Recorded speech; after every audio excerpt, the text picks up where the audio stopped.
Oi, gente. A gente está aqui hoje para falar na aula nossa aula 9 sobre os humanistas, tá? A gente selecionou dois. Tem alguns outros, né? Como, por exemplo, o Galwin, né? Que eu vou até mencionar aqui, mas que também são considerados humanistas, e o Kelly. Mas o Kelly, tá? Por que que eu deixei o Kelly de fora? O próprio professor Moreira aborda no livro dele, que é uma das referências que a gente vai utilizar aqui, tá? Ele aborda o Kelly, mas o Kelly ele é uma teoria de personalidade, ele não é uma teoria de aprendizagem, e por isso que eu deixo de fora, né? Então, nesse sentido, personalidade e aprendizagem são duas coisas diferentes. Então, para não confundir, né, as coisas, eu prefiro deixar de fora, tá bom? Bom, vamos lá. Não sei se eu estou compartilhando minha tela, né? Vamos dar uma olhada aqui. Compartilhar a tela.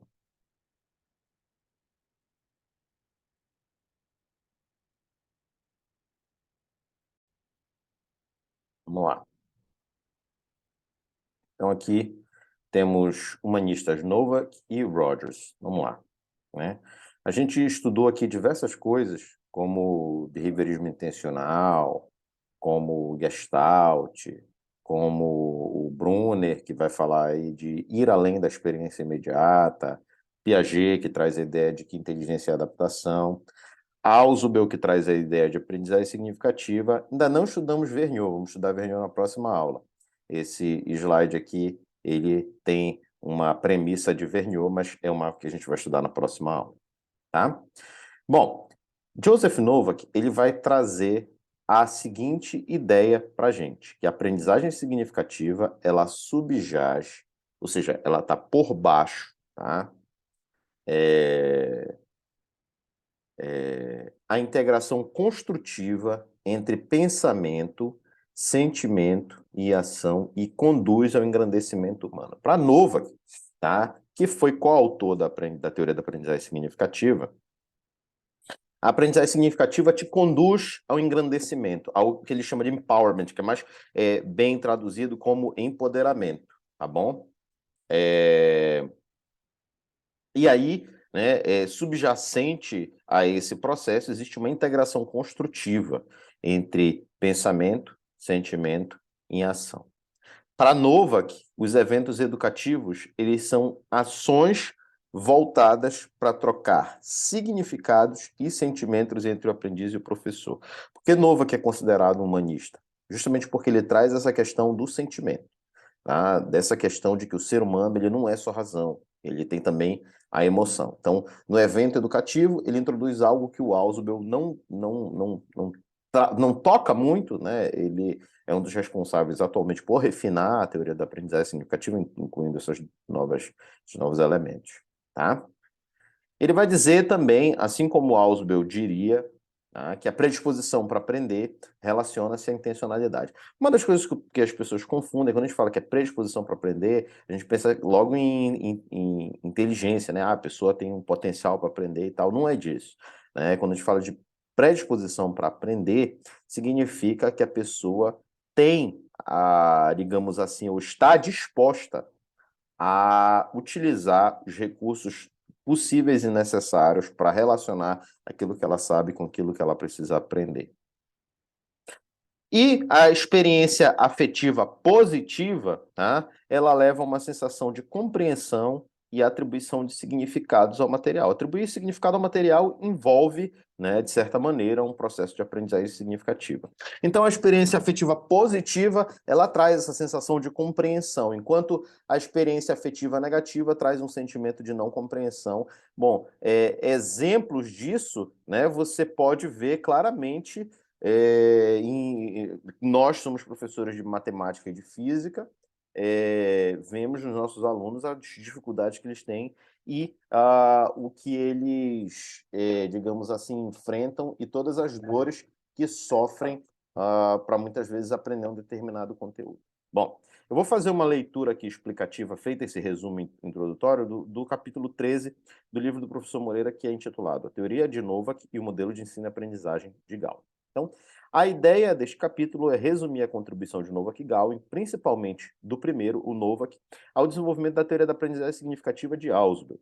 Trata-se, no entanto, de um texto introdutório para aprofundamento, recomenda-se recorrer à bibliografia indicada ao final. O Novak tem vários bons livros. Eu vou pegar daqui do que o professor Moreira indica como bibliografia.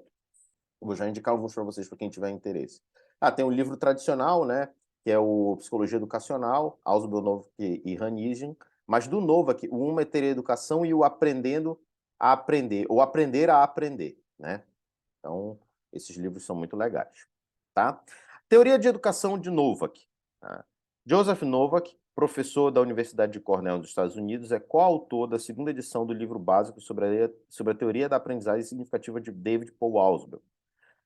A colaboração entre Novak e Ausubel é muito antiga, porém já faz vários anos, certamente mais do que 10, desde que Ausubel praticamente abandonou a psicologia educacional e que todo o refinamento e testagem da teoria tem sido feito por Novak e seus colaboradores, entre os quais se inclui o autor deste trabalho.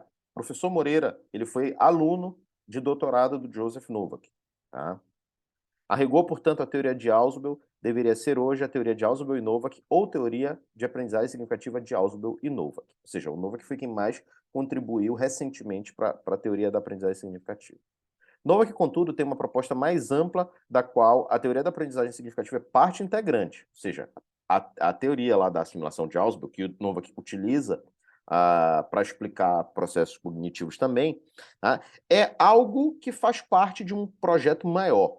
Então, partindo da ideia de que a educação é um conjunto de experiências que são cognitivas, afetivas e psicomotoras que contribuem para o engrandecimento, que em inglês significa empowerment do indivíduo para lidar com a vida diária, ele chega ao que chama de uma teoria de educação.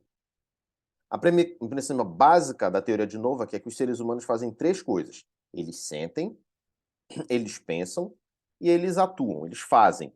Uma teoria de educação, segundo ele, deve considerar cada um desses elementos e ajudar a explicar como se pode melhorar as maneiras por meio das quais os seres humanos pensam, sentem e agem. Qualquer evento educativo é, de acordo com Novak, uma ação para trocar significados e sentimentos entre o aprendiz e o professor. Para entender melhor essa última afirmativa, é conveniente introduzir aqui a ideia de lugares comuns da educação que é proposta por Schwab em 1973 e posteriormente ampliada por Novak. Segundo Schwab, qualquer fenômeno educativo envolve direta ou indiretamente 4 elementos que ele chama de lugares comuns: a aprendizagem, o professor ou o ensino, a matéria de ensino, ou aqui o currículo, e a matriz social, que é o contexto, tá bom? Tem aqui uma nota de rodapé em currículo. Não se trata aqui de simplesmente equacionar currículo e matéria de ensino ou conteúdo. O que se pretende é estabelecer uma correspondência entre o que propõe Schwab e conceitos frequentemente utilizados. Assim, o aprendiz de Schwab corresponde à aprendizagem, um professor ao ensino, a matriz social a meio social ou contexto. Nesse sentido, a matéria de ensino corresponderia a currículo. Novak, por outro lado, prefere usar o conceito de conhecimento em vez de matéria de ensino, ou seja, ao aprender, o aprendiz adquire um conhecimento. Até porque existe um livro muito grande no qual esse autor ele é discutido, Schwab, né, como tendo uma visão mais, digamos assim, do currículo como conhecimento. Tá? Ou seja, uma das componentes, o conhecimento é inegável isso, é uma das componentes do currículo. O Schwab, ele é utilizado, ele é discutido no livro da Alice Lopes e Elizabeth Macedo, que é a teoria do currículo, tá? E ele é trazido nessa perspectiva. Então, a gente não pode equacionar, de fato, o currículo com matéria de ensino, tá bom, gente? O currículo vai além disso, mas ele tem como componente isso. Então, quer dizer, em um fenômeno educativo, de alguma maneira, alguém, aprendiz, aprende algo, ou seja, adquire conhecimento, interagindo, trocando significados com alguém que é o professor ou alguma coisa, um livro, um programa de computador, por exemplo, em um certo contexto, uma escola, uma sociedade, uma cultura, um regime político. A esses 4 elementos, aprendiz, professor, matéria de ensino e contexto, Novak acrescentou mais um, sempre presente ou que deveria estar presente nos eventos educacionais, a avaliação. Além disso, ele prefere usar o termo conhecimento em vez de matéria de ensino e elemento em vez de lugar comum. Os 5 elementos de Novak são, portanto, aprendiz, professor, conhecimento, contexto e avaliação. Estes são os constituintes básicos de um número infinito de eventos educativos. De alguma maneira, em um evento educacional, um ser humano adquire um conhecimento em certo contexto, interagindo com o professor ou algo que o substitua. A avaliação encaixa aí porque muito do que acontece no processo de ensino-aprendizagem, conhecimento, contexto, depende da avaliação, ou como propõe Novak, muito do que acontece na vida das pessoas depende da avaliação. Na figura 13.1, esses elementos estão esquematizados em um mapa conceitual. Então, aqui tem um mapa, tá? Que eu vou... Deixa eu ver se eu consigo abrir aqui. É o Moreira 93.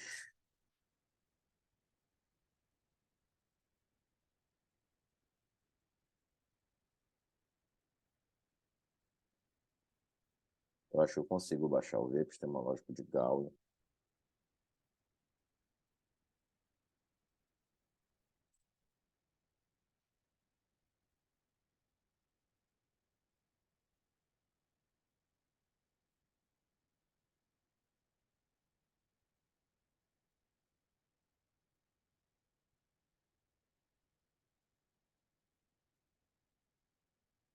Como recurso instrucional e curricular.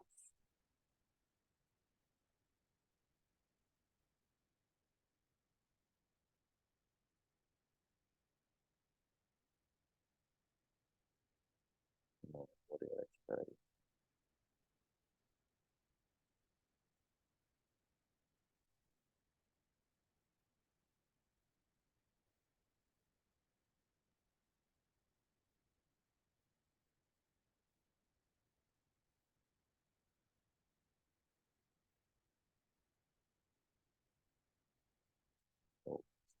Deixa eu ver se eu consigo achar aqui essa figura.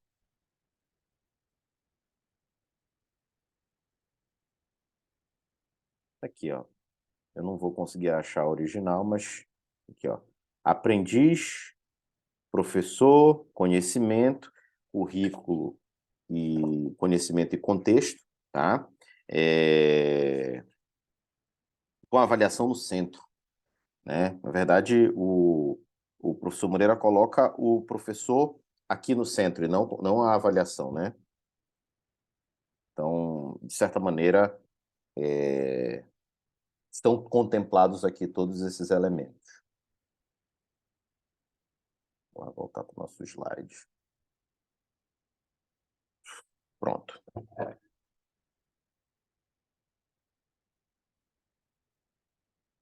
Então, levando em conta esses 5 elementos que Novak propõe como fundamental na teoria, a ideia de que qualquer evento educativo implica uma ação para trocar significados e sentimentos entre professor e aluno. A questão da troca de significados será abordada com mais detalhe na segunda parte desse trabalho ao enfocarmos Gowing.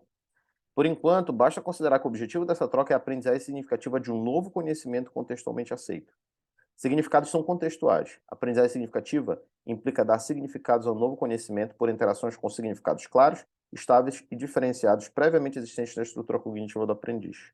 Ao ensinar, o professor apresenta ao aluno significados que são aceitos como válidos em um determinado contexto, que são compartilhados por uma certa comunidade de usuários. Então, quando a gente fala, por exemplo, do conceito de calor, a gente está falando do conceito de calor para uma comunidade de físicos. Tá? Naturalmente, você, quando chegar na sua casa, você provavelmente não vai utilizar isso para falar com a sua mãe, ou com o seu pai, tá? Ou com os seus irmãos, exceto se eles forem físicos, e aí vão te compreender. O aluno, de alguma maneira, externaliza os significados que está captando. Esse processo continua até que o professor e o aluno compartilhem significados, ou, em outras palavras, até que o aluno passe a compartilhar significados já compartilhados por uma comunidade de usuários. Vejamos um exemplo. O que é aprender física de maneira significativa? Cada conceito físico tem certos significados. Tais significados são ditos cientificamente corretos, mas talvez fosse melhor dizer cientificamente aceitos, ou melhor ainda, compartilhados por físicos, professores de física e outras pessoas que aprenderam física de maneira significativa. Esta é a comunidade de usuários. Aprender física de maneira significativa é vir a compartilhar significados com essa comunidade. A troca de significados entre professores e alunos tem esse objetivo. É preciso deixar claro, no entanto, que a aprendizagem significativa não é sinônimo de aprendizagem correta. Lembre-se disso. Um aluno pode aprender de forma significativa, porém errada. Isto é, ele pode dar os conceitos significados que para ele implicam aprendizagem significativa, mas que para o professor são errôneos porque não são compartilhados pela comunidade de usuários. Tem um exemplo muito interessante, que você diz assim, né? Você pega aqui uma determinada folha, papel, e deixa ela cair. Tá? Ela vai cair numa determinada velocidade, numa determinada aceleração. E aí, né, você diz assim, eu vou amassar o papel aqui e você vai ver que ele vai cair mais rápido, né? Você amassou o papel e ele caiu bem rápido, tanto que você nem viu aí no vídeo. Aposto que só se você baixou a velocidade de reprodução. Então, se você não conseguiu ver, baixa a velocidade de reprodução que você verá. Aí o aluno entende, então você amassou o papel, você deu massa para ele, né? Se você deu massa, ele caiu mais rápido. Isso é um exemplo de aprendizagem significativa, mas é uma aprendizagem significativa cujo produto é incorreto, tá? É um processo que conduziu a um produto incorreto. Porque quando a gente amassa o papel, a gente não está mudando a massa dele, a gente está mudando somente o formato, entende? Mas muitos alunos pensam que por amassar o papel, você deu massa para ele. Uma interpretação que é possível de acontecer na sua sala de aula, tá bom?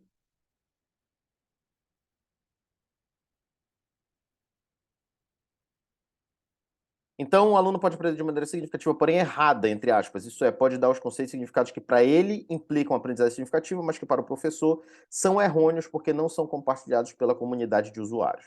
Tais significados, comumente presentes na estrutura cognitiva de alunos e abundantemente detectados nas pesquisas relativas ao conhecimento prévio do aluno, poderiam ser chamadas de contextualmente errôneos.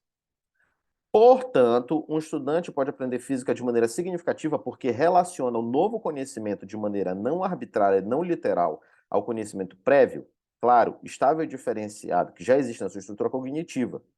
É essa interação com o novo conhecimento prévio, por meio do qual o novo adquire significados e o prévio se torna mais diferenciado, mais rico, mais elaborado, que caracteriza a aprendizagem significativa, não o fato de que tais significados sejam corretos do ponto de vista científico. Lembre disso. A aprendizagem significativa não necessariamente é a aprendizagem correta. É um erro teórico-metodológico e que é presente em muitas pesquisas, os pesquisadores dizerem, os alunos acertaram mais, então teve aprendizagem significativa. Eles podem ter decorado, tá? Não é pouco o número de pessoas que aprende, entre aspas, uma coisa para uma prova, você decora. A prova passa, a pessoa não lembra mais nada, mas tirou 10 na prova. Você acha que isso é aprendizagem significativa? Não, isso não é aprendizagem significativa, isso é decoreba do tipo papagaio, tá? E não se espante se, por exemplo, né, você estiver num contexto aí de aprendizagem, o aluno tirar 10 na prova, e no próximo semestre ele não lembrar de absolutamente nada dos conceitos que foram apresentados, tá? Então, por exemplo, na minha faculdade, né, de psicologia, eu acho interessante isso, porque teve provas que eu realmente, assim, não fui muito bem, tá? Poderia ter tirado um 10, tirei, sei lá, 9, 8, né? Mas, quando chega no outro semestre, eu lembro o conceito, né? Enquanto existem colegas que tiram, tipo, sei lá, 10 e não lembram do conceito. Então, se a gente fosse medir a aprendizagem significativa pelo grau em que a resposta se aproxima do conhecimento científico, isso daí estaria errado, porque a aprendizagem significativa é também um processo. Lembre-se disso, a aprendizagem significativa é também um processo de relação entre o que se sabe, tá? O conhecimento prévio que você tem, e o conhecimento prévio que você precisa aprender de maneira não arbitrária e não literal. Naturalmente, o professor de física espera que seus alunos captem e incorporem à sua estrutura cognitiva os significados cientificamente aceitos ou contextualmente compartilhados. É com essa finalidade que o professor interage com o aluno e com ele troca significados. Eu adoro mesmo, quando os alunos vêm com alguma ideia que é uma ideia deles, entendeu? Que eles não estão só reproduzindo tipo papagaio. Olha, professor, eu pensei assim, assim, assado. Teve uma aluna minha uma vez, né, a Silvia, ela chegou para mim, professor, eu fui aqui pela lógica, mas nem sempre o meu raciocínio é lógico. E estava certo o que ela tinha feito, mas ela fez com a cabeça dela, entende? E estava correto. Então estava substancialmente correto. Isso que é o mais importante, né? É que o aluno consiga compreender qual é a ideia e não só que ele tenha que decorar. Eu já vi outro exemplo também de aluno que diz assim, professor, se eu sei fazer com banana, com laranja, eu não sei. Eu só sei fazer se for assim. Se trocar o número, eu não sei mais. Isso é um exemplo de decoreba, tá bom, gente? Novak também seguramente está se referindo a esse tipo de aprendizagem quando diz que um evento educativo é uma ação para trocar significados. Mas ele se refere também a uma troca de sentimentos, ou seja, um evento educativo é também acompanhado de uma experiência afetiva. Aliás, uma das condições para a aprendizagem significativa, segundo Ausubel e Novak, é que o aprendiz apresente uma predisposição para aprender. A outra é que o material de aprendizagem seja potencialmente significativo, como falamos em Ausubel. Essa predisposição está intimamente relacionada com a experiência afetiva que o aprendiz tem no evento educativo. A hipótese de Novak é que a experiência afetiva é positiva e intelectualmente construtiva quando o aprendiz tem ganhos em compreensão, tá? Reciprocamente, a sensação afetiva é negativa e gera sentimentos de inadequação quando o aprendiz não sente que está aprendendo um novo conhecimento ou a nova experiência de aprendizagem. Predisposição para aprender e aprendizagem significativa guardam entre si uma relação praticamente circular. A aprendizagem significativa requer predisposição para aprender e, ao mesmo tempo, gera esse tipo de experiência afetiva. Quanto mais você aprende, significativamente, mais a tendência vai ter. Eu lembro que o Carlos, né, mencionou para a gente uma experiência afetiva que ele desenvolveu quando aprendeu a ideia de que o limite era um processo aproximativo, né? E que a gente se aproximava de um determinado ponto e que a função tendia para aquele ponto. E falou que tinha aquela vontade de degustar esse conhecimento a tarde toda, né? É isso, gente. Essencialmente é isso. Tá? Lembrem vocês quando vocês tiveram aquela sacada genial e ficaram assim, caramba, bicho, isso aqui é lindo demais. Nesse ponto, pode-se apresentar a ideia central da teoria da educação de Novak, ou talvez a teoria em si, e se não formos muito rigorosos com o conceito de teoria. A aprendizagem significativa subjaz à integração construtiva entre pensamentos, sentimentos e ações e que conduz ao engrandecimento, o empowerment humano, tá? Empoderamento humano. A aprendizagem significativa é, então, um conceito-chave da teoria de Novak. Por isso mesmo, ele propõe sua teoria como mais abrangente do que a teoria da aprendizagem significativa, como foi dito no começo. A partir daí, Novak dedica grande parte de sua teoria ao conceito de aprendizagem significativa e à facilitação dessa aprendizagem por meio de duas estratégias instrucionais: o mapeamento conceitual e o V epistemológico de Gauss. Agora vocês já sabem de onde eu tirei a ideia do mapa conceitual. Tanto a teoria da aprendizagem significativa como essas duas estratégias estão detalhadamente descritas entre outros trabalhos da série Enfoques Didáticos. Aí tem os trabalhos de Moreira, 1903, A, B e C, aqui no livro do professor Moreira, como eu falei para vocês. Estes aspectos da teoria não serão abordados aqui nesse contexto. Em vez disso, optei por relacionar a seguir alguns princípios que ele apresenta, considerados consistentes com a teoria de Novak, não em ordem de importância, nem necessariamente da maneira como ele os formularia. Então, ele vai dizer, ó, todo evento educativo envolve 5 elementos: aprendiz, professor, conhecimento, contexto e avaliação. Pensamentos, sentimentos e ação estão interligados positiva ou negativamente. A aprendizagem significativa requer disposição para aprender, materiais potencialmente significativos e algum conhecimento relevante. Isso nós abordamos na aula passada, na aula retrasada, quando falamos de Ausubel. Atitudes e sentimentos positivos em relação à experiência educativa têm suas raízes na aprendizagem significativa e, por sua vez, a facilitam. Então, toda essa atitude, essa disposição a encarar as coisas como boas e positivas, tá? Com respeito à experiência educativa, nascem da aprendizagem significativa e são reforçados pela aprendizagem significativa. O conhecimento humano é construído, a aprendizagem significativa subjaz essa construção. Tá? Então, a gente constrói nosso conhecimento a partir de aprendizagem significativa, ou seja, Novak é um construtivista. O conhecimento prévio do aprendiz tem grande influência sobre a aprendizagem significativa de novos conceitos, ou seja, o conhecimento prévio, naturalmente, quanto mais claro, estável, diferenciado, próximo daquilo que ele for utilizado para aprender, melhor tenderá a ser a aprendizagem, porque também depende da forma com que esse estudante relaciona o que vai aprender com o que conhece. Eu tive uma aluna, era uma aluna assim que era uma pessoa que tirava notas muito altas. Eu não vou falar o nome dela aqui, nem é desse contexto. Hoje, bom, enfim, ela tinha uma competência, tá? Não estou aqui desmerecendo a pessoa. Ela tinha uma competência, até porque depois ela estava fazendo doutorado hoje, né? Eu descobri, depois ela me seguiu lá no LinkedIn e tal, e eu descobri que ela estava fazendo doutorado. E essa aluna, ela tinha uma facilidade muito grande para memorizar as coisas. Mas quando se tratava assim de elaborar, ela tinha uma dificuldade maior, né? Então ela conseguia decorar muito bem, mas a aprendizagem significativa para ela era um processo mais difícil, né? Então ela reclamava demais nesse sentido, porque ela se sentia sempre, digamos assim, que, bom, se ela tirasse 10 já era o suficiente. E ela tirava os 10 dela, né? Uma capacidade de memória fora do comum, né? Porque eu não consigo decorar muitas coisas, tá, gente? Realmente o pessoal diz que eu tenho uma memória boa, mas eu acho que é porque eu tento relacionar as coisas na minha cabeça de forma relevante e não arbitrária. Tanto que você vai ver, muitas vezes eu vou fazer algum tipo de leitura, eu troco uma palavra por outra sem trocar o significado da palavra. Né? Mas é por quê? Porque eu já li e eu já processei o significado aqui dentro da minha cabeça. Então, se eu for confiar na minha memória para decorar uma coisa, tô lascado. Significados são contextuais, lembre-se disso. A aprendizagem significativa não implica a aquisição de significados corretos. Então, tem essas duas coisas. O significado ele é contextual, ele depende do contexto em que você está trabalhando. Tá? Como eu falei do conceito de calor. E a aprendizagem significativa não implica aquisição de conhecimento correto. Pode ser que você aprenda errado, ou melhor, correto entre aspas, né? Que você aprenda errado entre aspas, tá? Porque você construiu um mecanismo ali bem interessante. Eu tenho uma colega na faculdade que eu acho ela genial, cara, a Renata. A Renata, ela consegue achar mnemônicos assim que são demais, cara. A gente estava tentando próximo da prova, assim, tipo, a prova ia começar uns 10 minutos. E perguntaram para mim, era uma prova de psicofarmacologia, eu tinha compreendido bem o conteúdo, né? E compreendi muito bem esse conteúdo e estava tentando explicar para os colegas.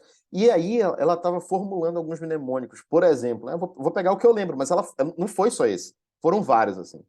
Aí ela disse assim, ó, você pensa assim no antagonista. Uma substância antagonista é aquela que se bloqueia um receptor e impede a ação de alguma coisa. Pensa que ele é uma anta, ele não faz nada. Aí eu fiquei assim, caraca, bicho, que ideia interessante, né? Não é o conhecimento cientificamente correto, mas ele é um mnemônico que te ajuda a lembrar alguma coisa e, pô, ajuda a pensar nisso aí, né?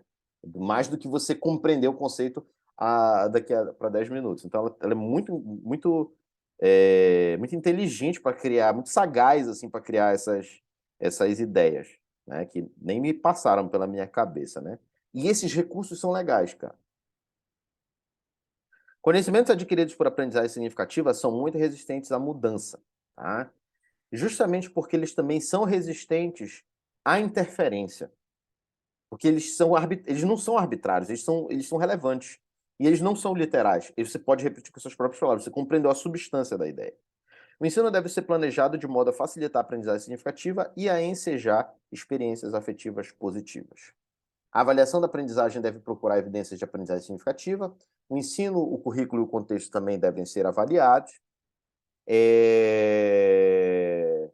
Lembrando, né, a avaliação da aprendizagem não deve só focar o que o seu aluno respondeu certo, e sim o que ele está compreendendo nesse meio do processo. Ensino, currículo e contexto também devem ser avaliados. Mapas conceituais podem ser representações válidas da estrutura conceitual proposicional de conhecimento do indivíduo, podem ser instrumentos de meta-aprendizagem, porque mapa conceitual é uma coisa que tende a ser, que é conhecimento explícito, tá, gente? É conhecimento explícito porque ele está declarado, é uma proposição ali. O V epistemológico pode ser útil para compreender a estrutura do conhecimento e da produção do conhecimento e pode ser instrumento também de metaconhecimento. Aqui ele já introduz o V de Gowing. Inclusive, eu tenho um curso preparado sobre mapas conceituais e V de Gowing. Tá? Eu vou ver se eu deixei aqui na minha plataforma, aí depois eu passo o link para vocês, se vocês quiserem assistir, né? Mapas conceituais e diagramas V podem ser instrumentos efetivos de avaliação da aprendizagem. Sim, você pode utilizar. A questão é que muitos de nós ainda está vinculado àquele paradigma da avaliação da aprendizagem como algo que tem que dar uma nota. Tá? Então, esses instrumentos eles são mais qualitativos, eles te permitem ver. Muitas vezes, por exemplo, você pega um aluno que compreendeu um conceito e não compreendeu o outro. O outro compreendeu o outro, mas não compreendeu um. Qual desses alunos aí tem uma maior nota? Ah, não, eles têm a mesma nota porque cada um aprendeu um conceito. Tá, mas qual é o conceito mais importante? Tá? Um entendeu o conceito de capacitância, o outro entendeu o conceito de campo elétrico. Qual é o conceito mais importante? É difícil, né? Mas a gente pode refletir em torno dessas coisas sem ter que ficar pensando numa nota, tá? Pensar em termos de conceitos mais centrais, pensar em termos da profundidade da relação. Se você fala que o campo elétrico é, é, é uma grandeza física, tá? Isso é uma coisa, tem um nível de generalidade. Mas quando você diz que o campo elétrico medeia uma força elétrica, a ação de uma força elétrica entre dois objetos eletricamente carregados, isso é uma outra coisa, mais profunda do que a primeira. Então, a maioria desses princípios é autoexplicativo e não requer comentários. Eu já fiz, desculpa. Outros talvez devam ser mais esclarecidos. O terceiro, por exemplo, enuncia aqui aquilo que normalmente se coloca como condições para aprendizagem significativa, predisposição para aprender, ou seja, o aprendiz deve manifestar a intenção de dar significado ao novo conhecimento e relacioná-lo de maneira não literal e não arbitrária a algum aspecto do seu conhecimento prévio. Materiais potencialmente significativos quer dizer que tais materiais têm um significado lógico, ou seja, eles são coerentes, eles são consistentes, eles podem ser aprendidos, tá, pelo sujeito, tá? Podem ser assimilados por esse sujeito. E assimilação tem um significado diferente do de Piaget, como a gente falou na aula passada, tá?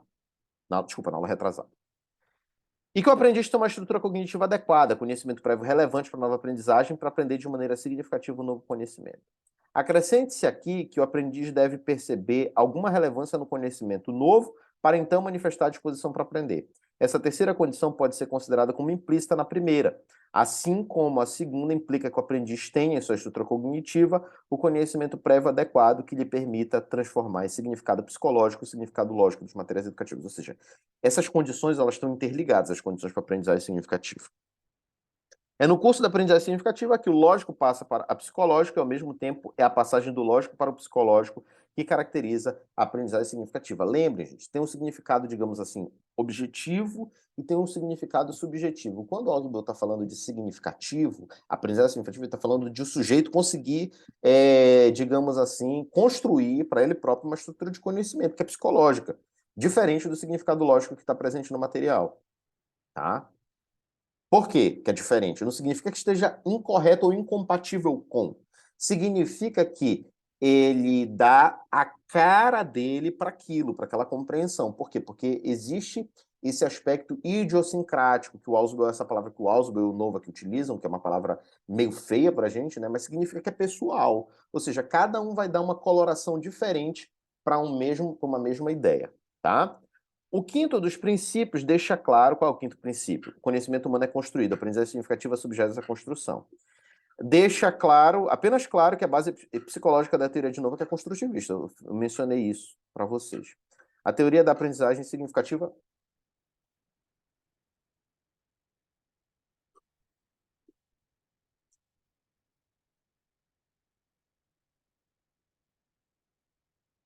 é a base da maior teoria de novo e tal teoria construtivista. Em outro trabalho da série, procuro explicar o construtivismo de Ausubel Novo, ou seja, está se me referindo a outro trabalho. Os três princípios seguintes têm muito a ver com as chamadas concepções alternativas e com a mudança conceitual. Concepções alternativas são aquelas que o aluno constrói à medida que vai se situando no mundo em que vive. São representações, conceitos, modelos, teorias que o ser humano vai construindo para explicar objetos e eventos que observa em seu mundo. Naturalmente, grande parte dessas concepções, se não todas, são fruto de aprendizagem significativa. Tais concepções têm significados para aprendizes e estão relacionados entre si de maneira arbitrária. Quer ver um exemplo? Que força é proporcional ao movimento. Se eu paro a força para o movimento, isso aí é comum. Peso igual a massa, calor como substância, carga elétrica como substância. Pode-se dizer que o indivíduo vai construindo uma estrutura de significados que é essencialmente sua estrutura cognitiva. É com essa estrutura ou com esse conhecimento prévio que ele entra na sala de aula ou em qualquer outra situação de ensino e aprendizagem. Ocorre que os significados trazidos para a sala de aula frequentemente estão em desacordo com aqueles aceitos no contexto da matéria de ensino. Simplesmente tais significados poderiam ser considerados errôneos e um bom ensino se encarregaria de fazer com que o aluno aprendesse os significados corretos das coisas. Mas em educação dificilmente funcionam soluções simplistas. Esses significados prévios do aluno são hoje considerados alternativos e se reconhece que são extremamente resistentes à mudança. Desde os anos 80, os professores e pesquisadores têm buscado exaustivamente estratégias facilitadoras da mudança conceitual. Os resultados têm sido, na melhor das hipóteses, modestos.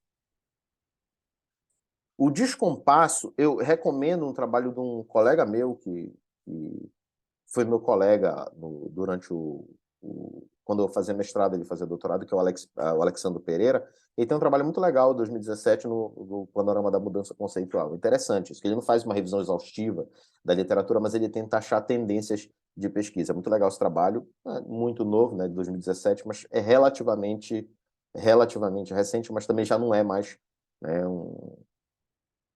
algo tão novo, né, porque já faz, o quê? 6 anos, né? O descompasso entre os significados alternativos e os significados aceitos no contexto da matéria de ensino tem sido o grande desafio enfrentado agora conscientemente por aprendizes, professores e pesquisadores de ensino.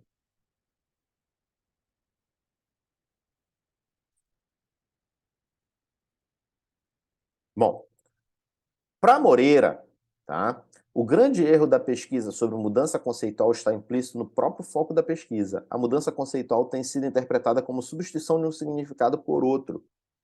Troca do significado alternativo do aluno por aquele aceito no contexto da matéria de ensino. A mudança conceitual, da maneira como tem sido pensada por professores e pesquisadores que propõem modelos e estratégias de mudança conceitual, implica o abandono, se não imediato, pelo menos a médio e longo prazo, dos significados alternativos e a adoção daqueles tidos como corretos, os quais devem ser apresentados ao aluno como plausíveis, frutíferos e com maior poder explicativo. Tá? Então, para ele, esse tipo de mudança não existe, provavelmente, e por isso os resultados com esse enfoque têm sido desapontadores.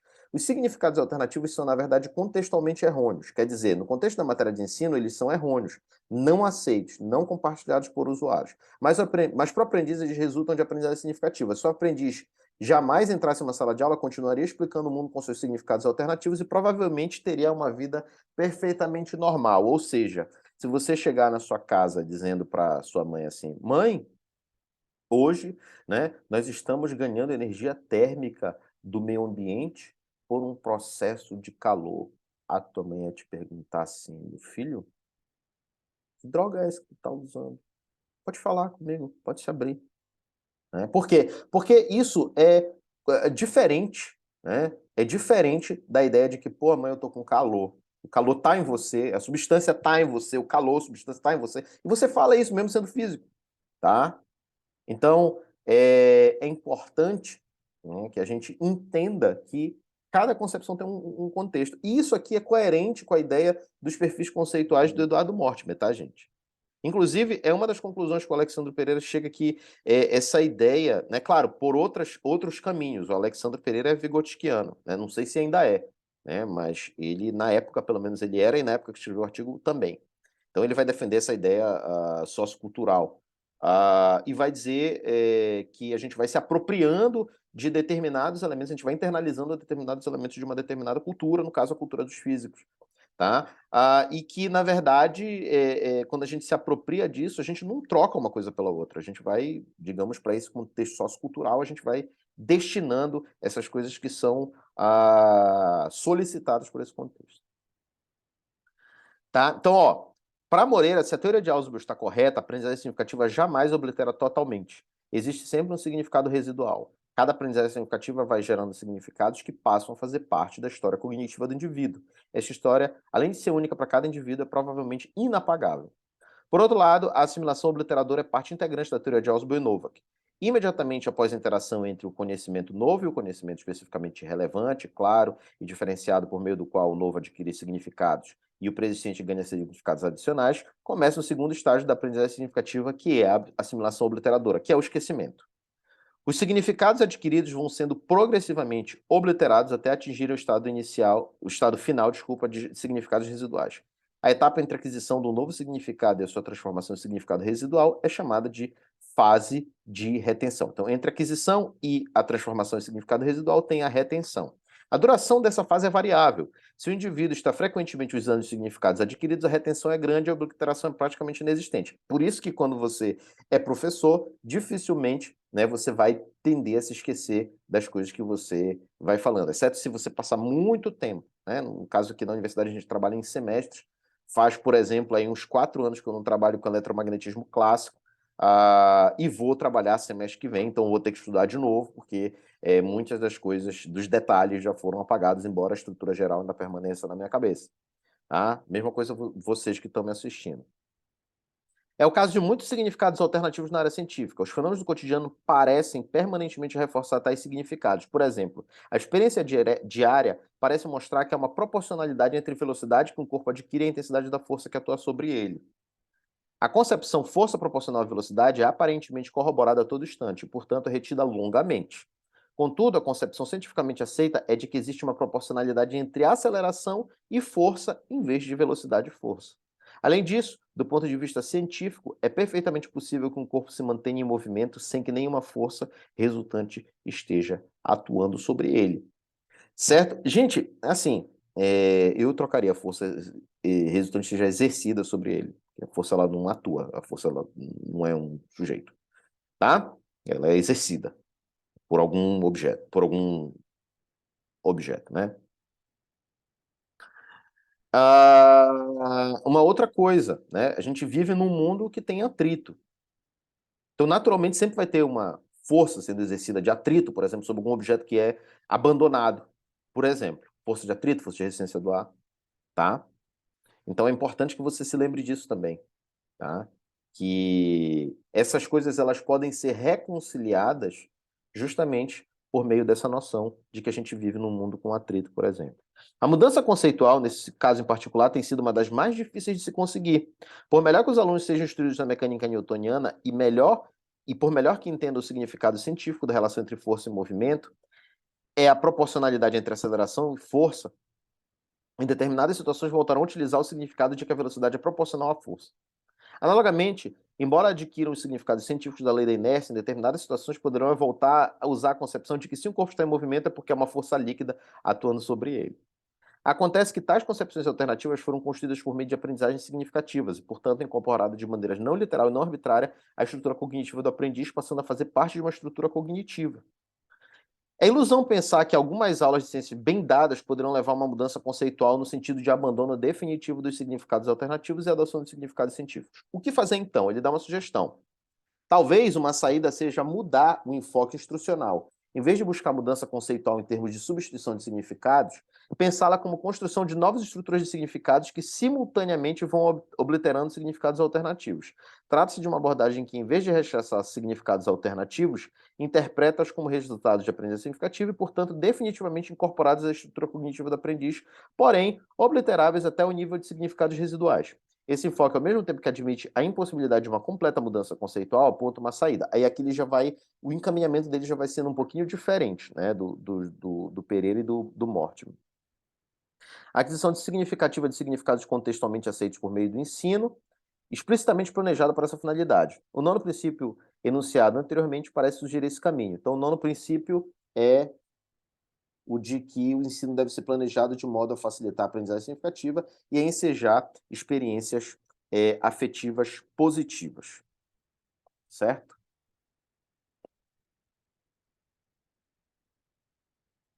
Então, ele pensa na mudança conceitual como uma evolução conceitual, não como uma revolução conceitual. Lembrando, né, a evolução ela é de longo prazo, a revolução ela é de curto prazo. Para finalizar a primeira parte desse trabalho, mostra na figura, aí ele traz um mapa conceitual aqui. Eu vou pular isso, tá? Tem vários, todos os conceitos aqui estão relacionados. Aí ele vai falar do modelo de Gowin também, né? O que é o modelo de Gowin? Gowin era, né? Gowin já faleceu no mesmo ano aqui que o professor Moreira publicou esse livro, no ano de 2016. Era professor emérito da Universidade de Cornell, nos Estados Unidos. Seu campo de trabalho é o dos fundamentos da educação, da filosofia da educação e da estrutura do conhecimento. Nessa última área, Gowin é bastante conhecido pelo V epistemológico, ou V de Gowin. O V, no entanto, é apenas um instrumento heurístico proposto por Gowin para analisar a estrutura do processo de produção do conhecimento ou para desempacotar, desvelar conhecimentos documentados. Por exemplo, em artigos de pesquisa. Sua teoria de educação, apresentada na obra Educating, de 1981, é muito mais do que o V. Dessa teoria, explorarei aqui apenas o que chamo de modelo de Gowin. Gowin vê uma relação triádica entre professor, materiais educativos e aluno. Para ele, um episódio de ensino-aprendizagem se caracteriza por compartilhar significados entre aluno e professor a respeito de conhecimentos veiculados por materiais educativos do currículo, tal como sugere a figura a seguir, né? Deixa eu ver se eu consigo mostrar para vocês aqui, ó. Bem aqui, ó. Então, aqui em cima tem um aluno, o professor, o material de ensino, e no meio tem compartilhar significados. Muitas pessoas vêm com a ideia de que eu vou usar o Ausubel por causa da aprendizagem significativa e o Vygotsky por causa da interação social. Não faça isso, pelo amor de Deus, não faça isso. Não tem nada a ver o Ausubel com o Vygotsky. Você viu o Vygotsky na aula passada, viu o Ausubel na aula 7, não tem nada a ver, né? Embora o próprio Ausubel cite diversas vezes alguns resultados do Vygotsky, não tem nada a ver. tá? A interpretação deles. O Ausubel é mais próximo da fenomenologia, o Vygotsky é totalmente materialista histórico dialético. Essas coisas não casam, mas você tem o Gowin aqui. O Gowin te dá de bandeja essa questão da interação social que visa a troca de significados, tá? Então, tem relações aqui entre professor e material educativo, professor-aluno, aluno-aluno, professor e professor. Você pode conversar com um colega, inclusive, ou o colega pode até vir fazer uma intervenção na sua sala. Enfim, fica aí livre para pensar nas possibilidades que existem de interação de professor e professor. E o aluno e material educativo. Cada uma dessas relações pode ser educativa ou degenerativa. As primeiras são as que são estabelecidas de modo a ter um lugar na relação triádica. As relações, ou seja, as educativas. As relações degenerativas são aquelas que se tornam tão autocontidas que interferem com a concretização da relação triádica, ou seja, elas são tão autocontidas essas relações que elas anulam o terceiro elemento, né? O produto da relação triádica entre professor, materiais educativos e aluno é compartilhar significados. Gowin vai dizer que o ensino se consuma quando o significado do material que o aluno capta é o significado que o professor pretende que esse material tenha para o aluno, tá bom? O modelo triádico de Gowin pode ser descrito da seguinte maneira. Episódio de ensino ocorre quando é alcançado o compartilhar de significados entre professor e aluno. Usando materiais educativos do currículo, professor e aluno buscam a congruência de significados, ou seja, um diálogo entre eles que eles consigam se compreender. Em uma situação de ensino, o professor atua de maneira intencional para mudar o significado da experiência do aluno utilizando materiais educativos do currículo. Se o aluno manifesta uma disposição para aprendizagem significativa, atua intencionalmente para captar o significado dos materiais educativos. O objetivo é compartilhar significados. O professor apresenta ao aluno significados já compartilhados pela comunidade a respeito dos materiais educativos do currículo. O aluno, por sua vez, devolve ao professor os significados que captou. Se o compartilhar de significados não é alcançado, o professor deve outra vez apresentar de outro modo os significados aceitos no contexto da matéria de ensino. O aluno, de alguma maneira, deve externalizar novamente os significados que captou. O processo pode ser mais ou menos longo, mas o objetivo é sempre de compartilhar significados. Sempre você vai ter essa relação triádica entre professor, aluno e material de ensino com o objetivo de compartilhar significados. Professor e alunos têm responsabilidades distintas no processo. Tá? O professor é responsável por verificar se os significados que o aluno capta são aqueles compartilhados pela comunidade de usuários, ou seja, ele vai fazer uma espécie de avaliação. O aluno é responsável por verificar se os significados que captou são aqueles que o professor pretendia que ele captasse, isto é, os significados compartilhados no contexto da matéria de ensino, ou seja, o aluno tem que estar sempre se certificando de se o significado que ele aprendeu era realmente aquele que o professor queria que ele aprendesse. Se alcançado compartilhar significados, o aluno está pronto para decidir se quer aprender significativamente ou não, tá? Ou seja, aqui sempre, aquilo que eu falei para vocês em uma outra aula, sempre quem vai tomar essa decisão é a pessoa, o aluno, né? O ensino requer reciprocidade de responsabilidades, porém aprender significativamente é uma responsabilidade do aluno que não pode ser compartilhada pelo professor, ou seja, o aluno que vai decidir, né?